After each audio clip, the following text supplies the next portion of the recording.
not long ago, I did a review of The Last Jedi where I only lightly touched on some of the issues with Luke. At that point, I was rather pressed for time and decided to leave a more in-depth analysis of the character to a later date. If you haven't seen that video, I would strongly recommend you do so. You can find the link in the description. So in my TLJ review, I did a scene comparison of Luke's fight against Vader in Return of the Jedi and Luke's flashback in The Last Jedi. On the surface, they appeared the same, but context is everything, as they say. The surrounding circumstances of these scenes created one major difference between them, and that is that Luke in Return of the Jedi was much slower to take action against Vader, a mass murderer who he'd only known he was related to for about a year, than he was to take action against Ben, his then innocent nephew who he'd known his whole life. Now, there could be a number of explanations for this. First off, it's been a relatively quiet 30 years since Return of the Jedi, and we know from past films that Force visions can be a pretty visceral experience. The last time Luke had a Force vision regarding his loved ones was in Empire Strikes Back when he foresaw Han and Leia's suffering, and we know that vision ended up coming true.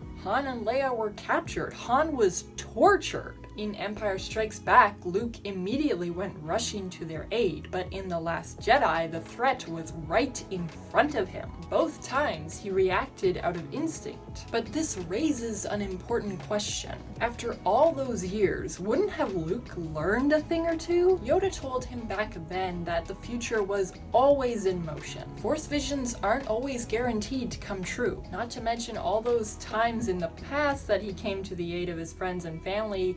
Things kind of tended to blow up in his face. In Empire Strikes Back, he lost a hand, and in Return of the Jedi, he got put through hell and then ended up losing his father anyway. And for Han and Leia, both of whom it was clear would rather die than give up on their son, the grief and betrayal they would have felt had Luke killed Ben there and then be unimaginable. Not to mention, such an act would make Luke appear utterly cruel and overly paranoid. At that point in time, it would have been reasonable to believe that Ben could still be turned back to the light. And as we witnessed throughout the OT, Luke wasn't one to give up on his family. But here's another point to consider. Younger Luke's optimism bordered on naivete, even arrogance. After informing only one person of his intentions, Luke ditched the rebels to confront the Emperor and try to turn his father to the light. And as mentioned earlier, Luke had only known that Vader was his father for about a year and had spent very little time with him overall. And the time they had spent together was when they were locked in a vicious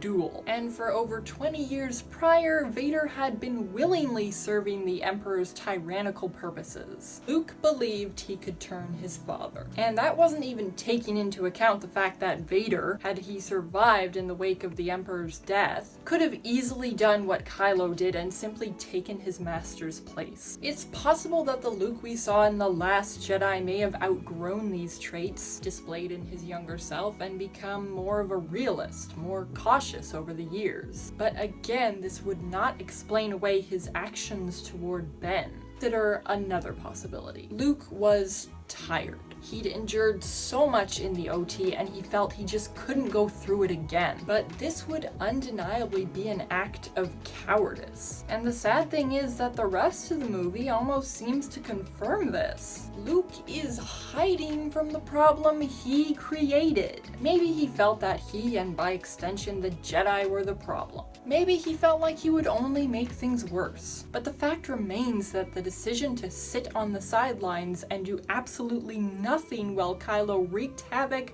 was the most spineless one that Luke could make. And while I'd still say that Luke has good moments throughout The Last Jedi, I think the term character assassination still heavily applies. Anyway, thank you so much for watching, and if you enjoyed, be sure to drop a like and hit the subscribe button so you don't miss any future content on this channel. This video was a little different from my usual stuff in that it was more designed to be food for thought and help me process my own thoughts on the issue. So thank you to As Your Night for inspiring me to make this. I'm your Alibi, and I will see you next time.